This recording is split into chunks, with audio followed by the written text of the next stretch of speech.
Let's do this. The Cult of Hockey podcast by the faithful and for the faithful. I'm David Staples of the Edmonton Journal, and I'm here today with Bruce McCurdy. Hey, Bruce.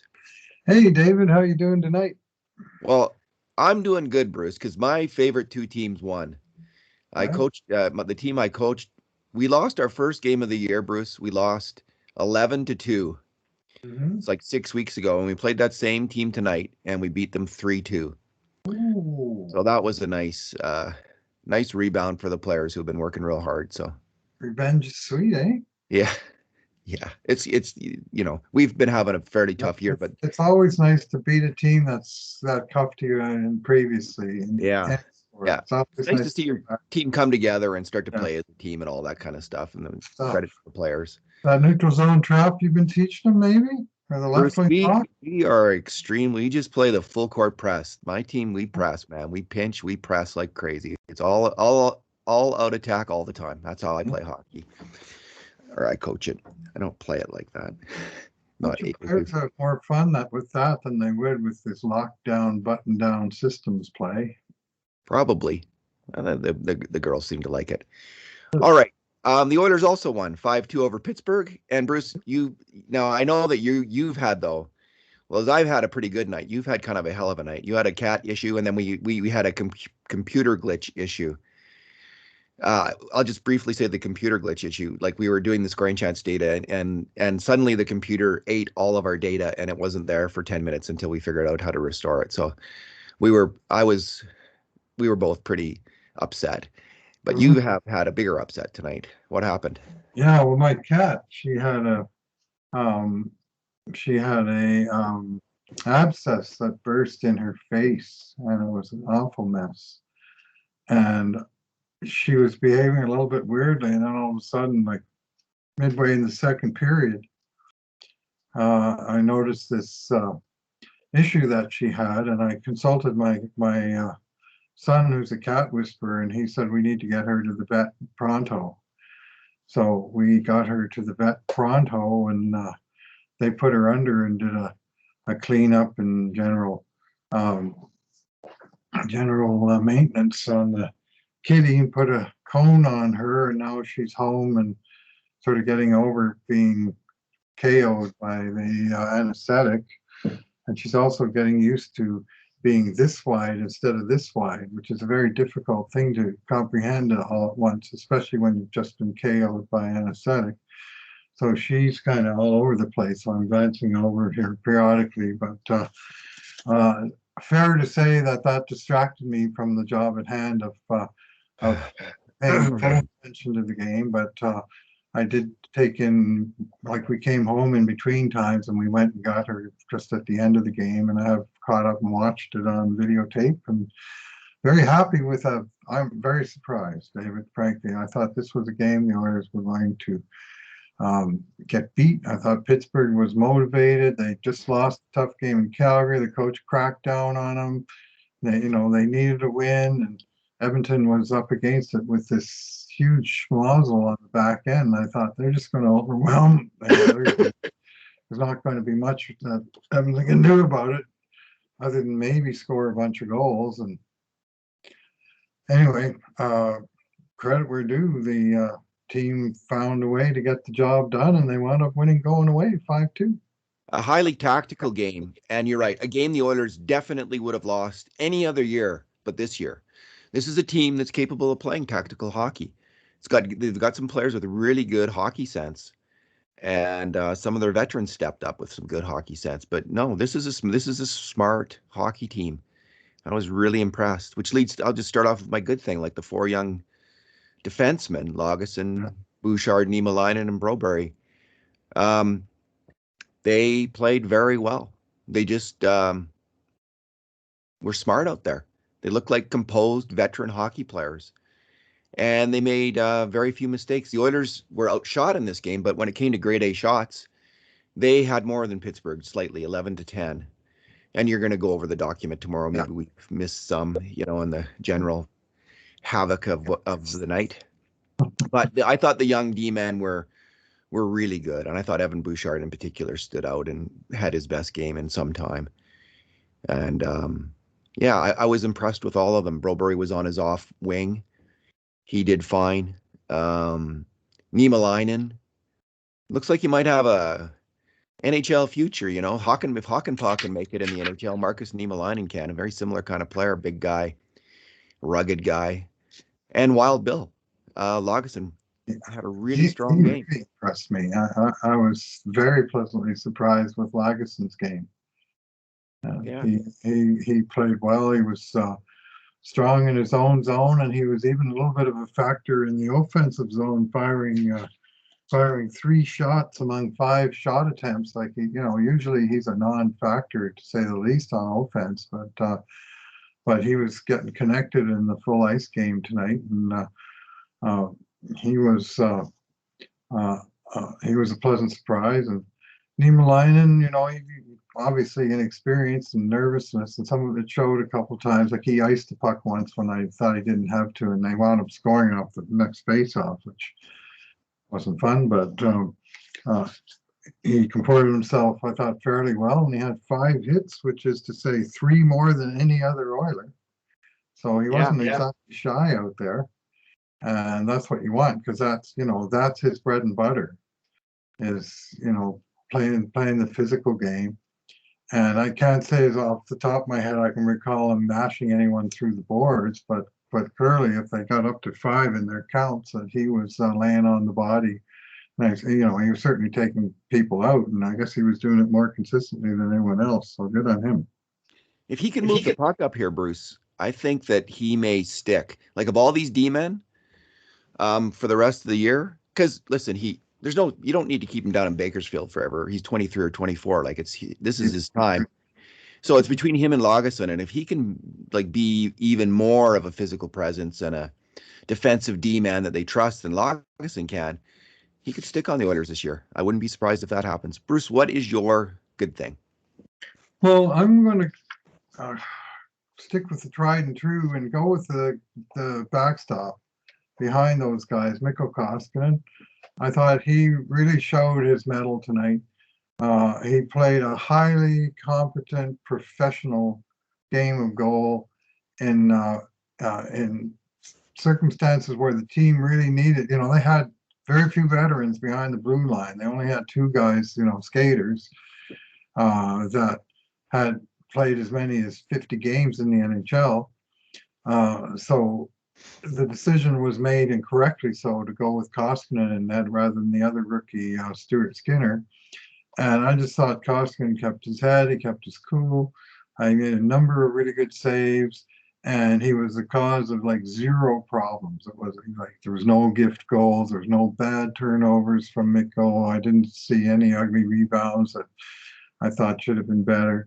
I just thought he was rock solid, and that's what they needed. And you better believe those young kids playing in front of him appreciated that as well. 13 wins in 14 games, Bruce. Are we getting a little feedback or something? Are you noticing that at all? When I talk, I hear a little bit of feedback. Anyway, hopefully that's not popping up. 13 wins in 14 games. Yeah. 13 wins in 14 games and a .914 save percentage for Mikko Koskinen. 12-2, I think he is officially, but yeah. Oh, excuse me. 12 wins in 13 games. I was mixing up game starts and games played. So 12 wins in 13 games. He's lost 2 game starts.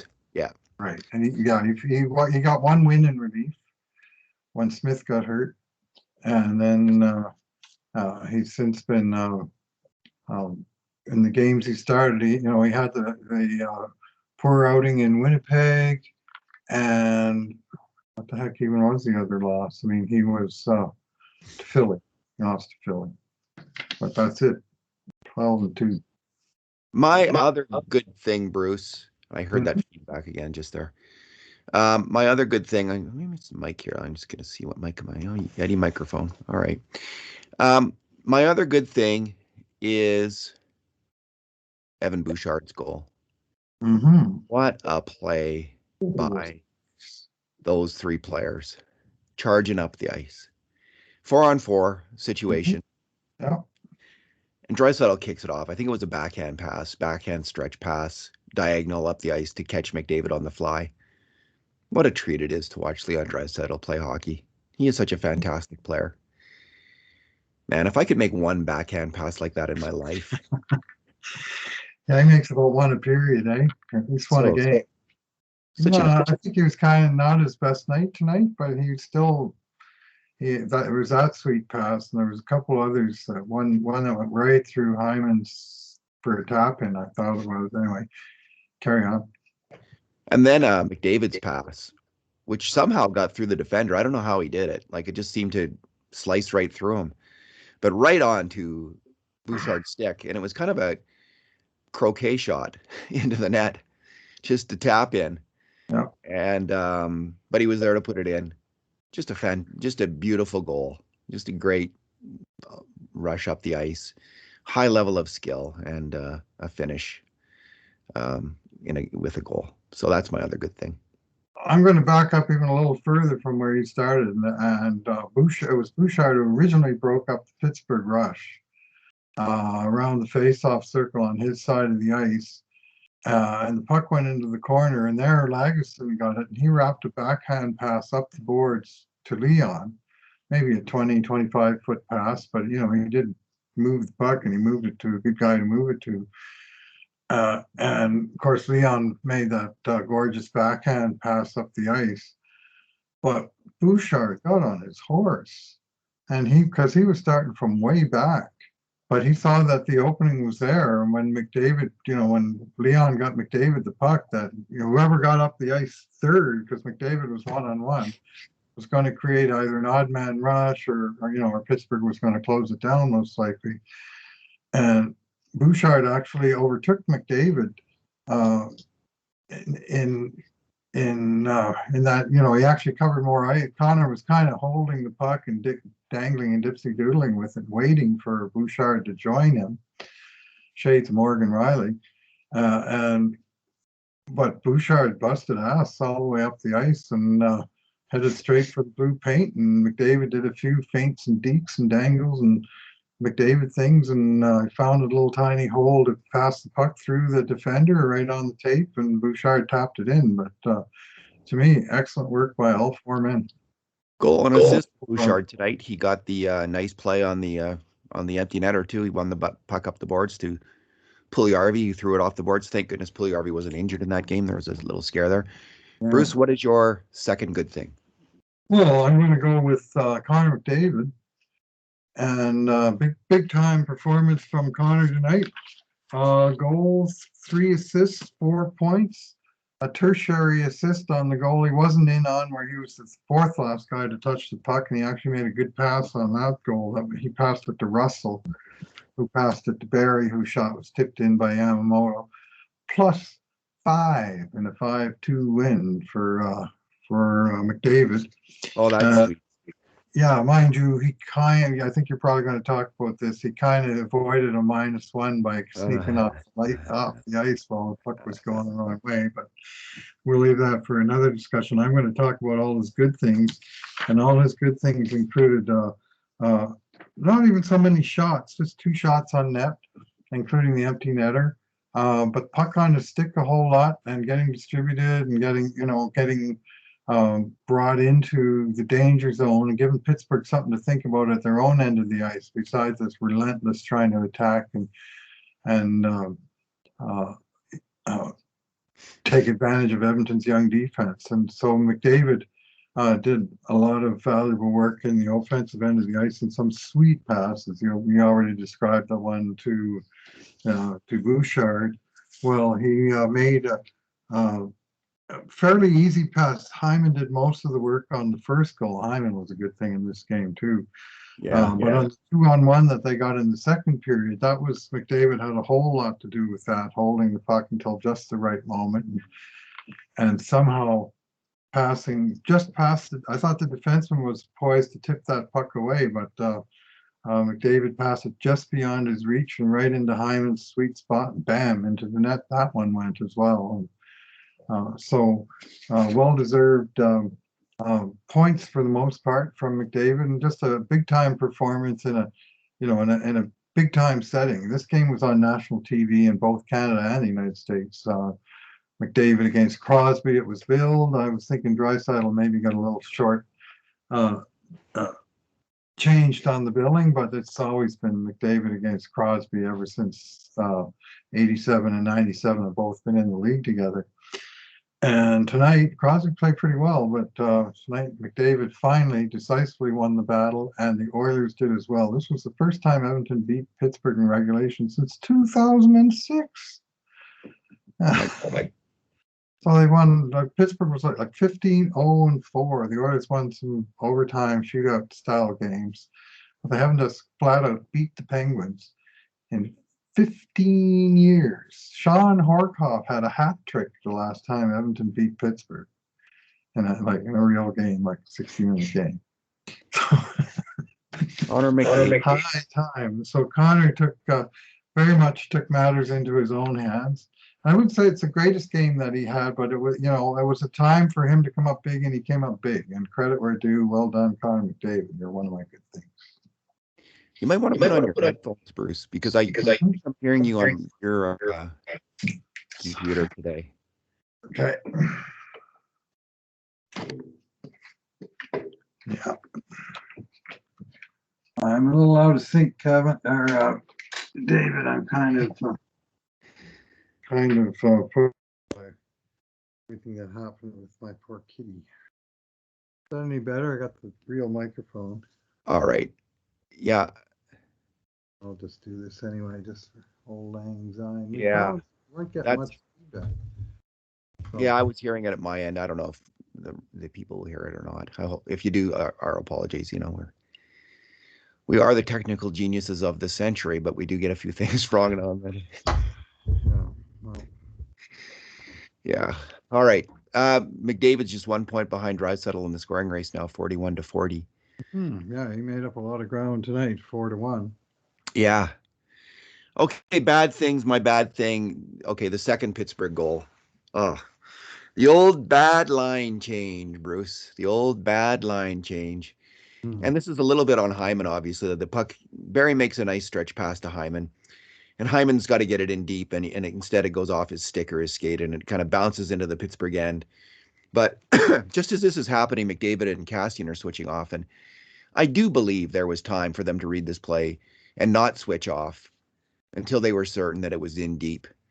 And, they did. It's just one of those things. It happens to hockey players. Every hockey player who's ever played the game, this happens. You switch off at the wrong moment, and it causes trouble for your team. In this case, it caused a very dangerous and deadly 3-on-2 Pittsburgh rush. They're a very interesting team. They work really hard on defense, and they're quite clinical on offense, moving the puck around very smartly. I like the way the Pittsburgh Penguins play hockey. And they move the puck around, in this case, just really smartly. Their spacing is great. Their timing is great. They make a lot of cross-ice passes, cross-seam passes, slice the other team up that way, and that's what happened on this goal. But really, it was on Hyman's fumble and then McDavid and Kassian switching off, and yeah, they deserve the minus on that play. But McLeod and whoever else came on the ice got it. There you go.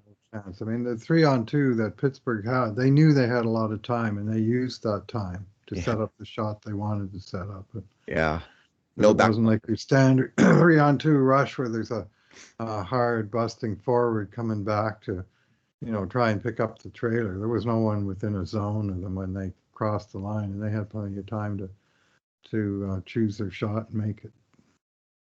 Yeah, they did. Yeah, that's it, isn't it? No back pressure, so you can do what you need to do there. So no blame from me on the defenseman or the goalie. No, it was all on the forwards.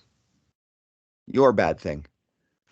Yeah, I'm a little bit disappointed in Ryan McLeod's game tonight, and I just thought he was just not super engaged in it. Like, he had no shot attempts, no hits.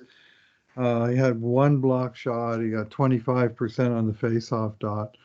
Shots on net while he was on the ice, Ryan McLeod, and that was in 12 minutes, basically. 1-4-10 against. Like the play was just in Edmonton's zone and that line. They had one long shift in their own end where they couldn't get off for like 2.5 minutes, and it was just they weren't. I mean, at a certain point, lactic acid took over, but they just weren't winning the battles and making the smart plays to get the puck out of there when they did have legs, and then they were chasing, and eventually at the very end, Pittsburgh got a very dangerous shot on net, but. It's it wasn't his best game, and he's just going to need to be better. Yeah, we had him with not one major contribution to a grade A shot for, two major mistakes on grade A shots against. So that's not a good night for a center. Right. He didn't royally stink, but Yeah. he had I would call it a weak game. Was he out against Crosby now and then? I thought I saw that matchup and You did on that long shift because Pittsburgh was rolling the lines over the boards and Edmonton wasn't able to make the long change. So there was that, and Crosby got the better of him a couple times in that sequence. All right, numbers, Bruce. Let's get your number first. Okay, well, I'm going to go with the numbers that intrigue me all day long, and how we got them. How is Dave Tippett and Jim Playfair going to deploy the Edmonton Oilers defense? They got 6 defenders. They got 2 veterans in Russell and Barry. They got one sort of incumbent youngster in Bouchard and 3 guys that have barely played. And you know what? They basically stuck by the book. Russell played 26:53. Now I'm hearing an echo of myself. Put your headphones on. I'm not hearing it, but Okay. I can't. 26:53 for Russell, 26:28 for Barry. So they were the top pairing, and they played like better part of 27 minutes, of which about 22 were at even strength. Barry played almost 5 minutes on the power play. Russell played almost 4 minutes of the 6 that the Oilers were shorthanded in this game. Then you have Bouchard, who was sort of the incumbent youngster, who played 21:45. And then down from that, you have Bouchard's partner, Lagesson, who's got like 30 games in the NHL, 17 minutes, 6 seconds. Philip Robery playing his 5th NHL game, 13 minutes, 7 seconds. Marcus Niemelainen playing his first NHL game, 10 minutes, 19 seconds. So they found a way to basically assign ice time from most experienced to least, and they were able to shelter. I thought especially Robery and Niemelainen, they only played 13 and 10 minutes. They were the third pairing, and their choice of how they put the defense together. And going with the 2 veterans on the top pair, I thought, maybe you're going to have a veteran youngster, and then a third pair of just youngsters. But the way they did it, I don't think you can argue with it. It worked. So credit to coaching staff and credit to those defenders. And I think, in addition to the 4 you named earlier, big hats off to Chris Russell and Tyson Barrie, who were in very difficult circumstances. I mean, not only did they get more minutes, but they got a lot of tough minutes against quality of opponents that they don't usually have to face. And they faced them and they outscored them. Russell was +3 in this game, Barrie +2. And they were on for 1 goal against, but I think 3-4 at 5-on-5, and then I'm sure the empty net goal, Russell was out there as well. Caroline Cowboy, big game. Had a big game. He did, yeah. They honored him before the game. It's first, I think, in all his time here, 6 years here. He's finally getting some love from, on that sort of a official basis with that shot blocking thing. They gave him a belt buckle and a cowboy hat, and they gave his kids hockey sweaters. No, nothing like, I didn't give him like a new Cadillac or anything, but they did honor him, and I thought rightly so. Sometimes these blood and guts grinders, get zero credit. And Russell's, to me, the kind of guy that, he's happy under the radar. He's not a guy, he's never made waves the entire time that he's been here. Bruce, I think the faithful have always given him credit. I think a high percentage of people watching this podcast right now have always seen Chris Russell's merit. I mean, if if you watch this podcast regularly, I think you'd be irritated by us just enough to stop watching it, because we actually do see Russell's merit, and we talk about it quite a bit here. So I'm guessing people who have stuck with us all these years listening to this podcast are a lot of Chris Russell fans out there. But they had bad Corsi tonight, David. So there's that. And There's you know, that.